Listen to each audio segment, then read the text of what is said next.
അസ്സലാമു അലൈക്കും വറഹ്മത്തുള്ളാഹി വബറകാതുഹു. ലോകത്ത് സമാധാനം തകർന്നുകൊണ്ടിരിക്കുകയാണ്. ഇന്നും ഇന്നലെയൊക്കെയായി നമ്മൾ കേട്ടുകൊണ്ടിരിക്കുന്ന വാർത്തകൾ ഇറാനിൽ നിന്ന്, ഇസ്രയേലിൽ നിന്ന്, അതുപോലെ തന്നെ മറ്റ് വിദേശ രാജ്യങ്ങളിൽ നിന്നൊക്കെ കുടുംബങ്ങൾ കൂട്ടത്തോടെ ഇന്ത്യയിലേക്ക് ഓരോ ഫ്ലൈറ്റുകളിൽ വന്നുകൊണ്ടിരിക്കുകയാണ്. ഖത്തർ വ്യോമപാത അടച്ചു എന്ന വാർത്ത നമ്മൾ ഇന്നലെ കേട്ടു. ആകെ അശാന്തി പടർത്തുന്ന വാർത്തകൾ. ഇവിടെ ലോകസമാധാനത്തിന് വേണ്ടി മനുഷ്യ സ്നേഹമുള്ള സമാധാനകാംക്ഷികളായ എല്ലാവരും ഒരുമിച്ചു ശബ്ദമുയർത്തേണ്ട സമയം അതിക്രമിച്ചിരിക്കുന്നു. വൻകിട രാഷ്ട്രങ്ങൾക്ക് അവരുടെ ആയുധങ്ങൾ വിൽക്കണം, അവരുടെ ആയുധപ്പുരകളിൽ കുമിഞ്ഞുകൂടിയ മാരകമായ മിസൈലുകളും ബോംബുകളും വിൽപ്പന നടത്തി അവരുടെ കീശ വീർപ്പിക്കണം. അതിനപ്പുറത്ത് എത്രയെത്ര മനുഷ്യരാണ് ജീവൻ നഷ്ടപ്പെട്ടുകൊണ്ടിരിക്കുന്നത്, എത്രയെത്ര കെട്ടിടങ്ങളാണ് തകർന്നുകൊണ്ടിരിക്കുന്നത്. സമൂഹത്തിൻ്റെ മൊത്തം ജീവിതത്തെ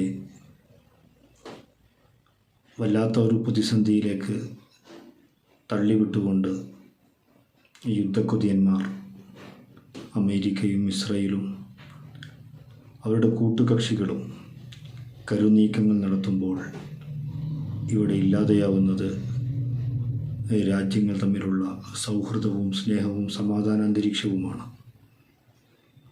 അതുകൊണ്ട് തന്നെ മനസ്സാക്ഷിയുള്ള എല്ലാവരും ലോകസമാധാനത്തിന് വേണ്ടി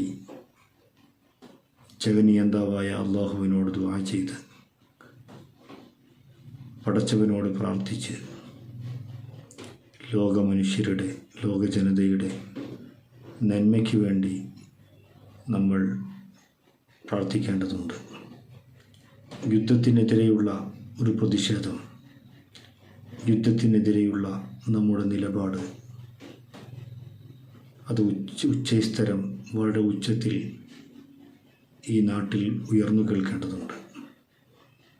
അപ്പോഴാണ് കാലാകാലങ്ങളായി മനുഷ്യർ തമ്മിൽ ജീവിച്ച ഏറ്റവും നല്ല സമാധാനപൂർണമായ ഒരു അന്തരീക്ഷം നമുക്ക് തിരികെ കൊണ്ടുവരാൻ സാധിക്കുകയുള്ളൂ. യുദ്ധം ഒരിക്കലും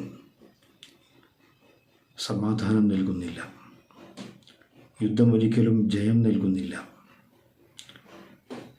തുടങ്ങിയാൽ എന്ന് അവസാനിക്കുമെന്ന് തീരാത്ത യുദ്ധം, ആ യുദ്ധങ്ങൾ വിതക്കുന്നതെല്ലാം നാശം മാത്രമാണ്.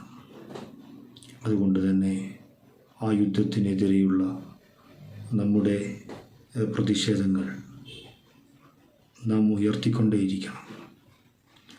ലോകത്ത് സമാധാനം പുലരട്ടെ. അശാന്തി പടർത്തുന്ന എല്ലാ ദുഃശക്തികളും തകർന്നടിയട്ടെ.